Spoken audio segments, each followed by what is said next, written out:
Hi, I'm Jim Juback, and welcome to Juback Asset Management YouTube video. Today's topic is hot money moves now. This is really not so much a hot money move now as a way to figure out when the next big hot money move is happening.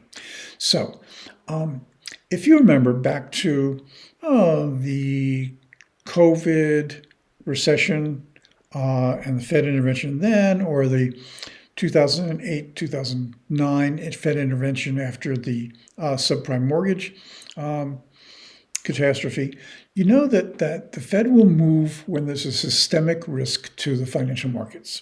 I think people who are looking for a Fed to support the stock market because stock prices are low, have got sort of the wrong twist on this.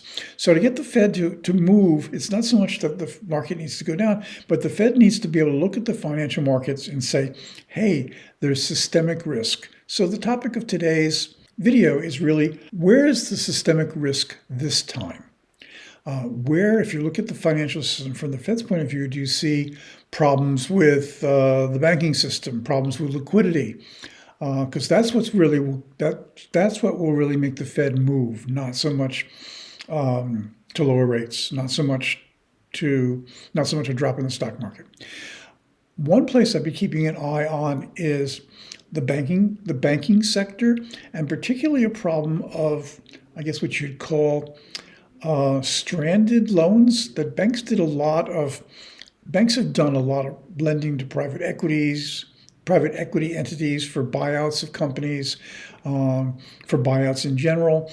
And when a company does a deal, let's say you buy Amalgamated Widget, and you pay, you say $4 billion, and some of that's in cash you've got, and some of it's in the form of a loan. You go to I'm going to call it Chase Manhattan, which tells you a lot about my age, JPMorgan Chase, and say, hey, we're going to buy Amalgamated Widget, and we'd like you to lend us $2 billion for the purchase price. And the bank says, sure. At some point, the bank wants to take that loan off its books. They want to turn it into some kind of instrument, a bond, some kind of paper that other investors can buy from them. And they put an interest rate on it, and they pay the investors to do that, and then the loan goes off their books, and it frees up capital for them to do the next deal. The problem right now is with the stock market in free fall and risk running through people's heads like sugar plum fairies, there's a hesitancy about taking on that risk. Taking on that risk and buying these loans. You've in fact got stranded loans. That banks, that JPMorgan or whoever else made the loan to buy Amalgamated Widget, and they can't sell it on to anyone else. Simply the deals aren't happening, and banks are sitting there with this stuff on their books. And the Fed is watching this. The Fed understands this problem. At some point, what the Fed is waiting to see if at some point there's a danger to the liquidity in the whole system because the banks are not able to move these loans on. You know, if JPMorgan has got $2 billion stuck in a loan, that's $2 billion that it can't do anything else with. It's committed. It's not liquidity to do other deals. It's not liquidity to buy and sell. It's not liquidity to lend. It's stranded money. And one of the things I'm watching right now is to see whether the stranded loans from buyouts and private equity investments becomes a problem that starts to eat into the available liquidity in the system and worry the Fed. If that becomes the case, then we've got systemic risk in the system. The Fed will move. We will see more money moving into the market. I don't see that happening now, but it is something that I would watch. Look to see when we get bank earnings starting around, the 14th or so of April. See whether any of the banks start to talk about this.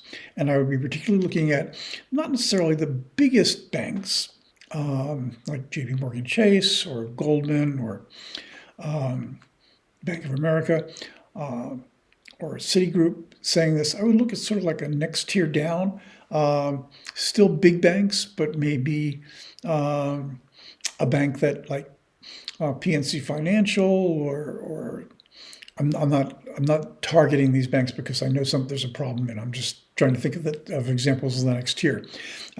Big banks, big enough to have participated in these equity buyouts, they might be having trouble moving it along. See what they say if they start to flag this as a problem in any of their financial reports or any of their analyst talks around first quarter earnings. That's one thing I'll be watching to see whether we're going to see systemic risk, and that would make the Fed move, and that would change the whole ball game all over again. So thanks for watching. If you found this useful or entertaining, I'm a fun guy. Subscribe to my YouTube channel.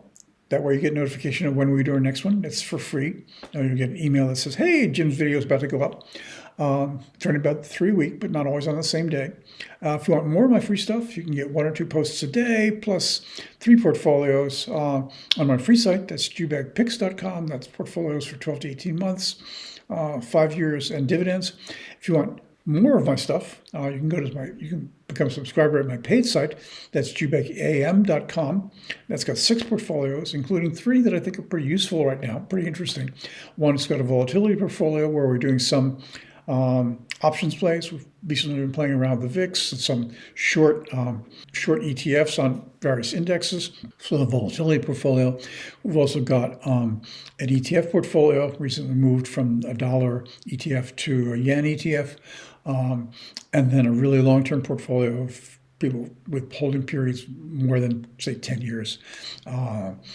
And very deeply in the red, but that's if you've got a long enough holding period.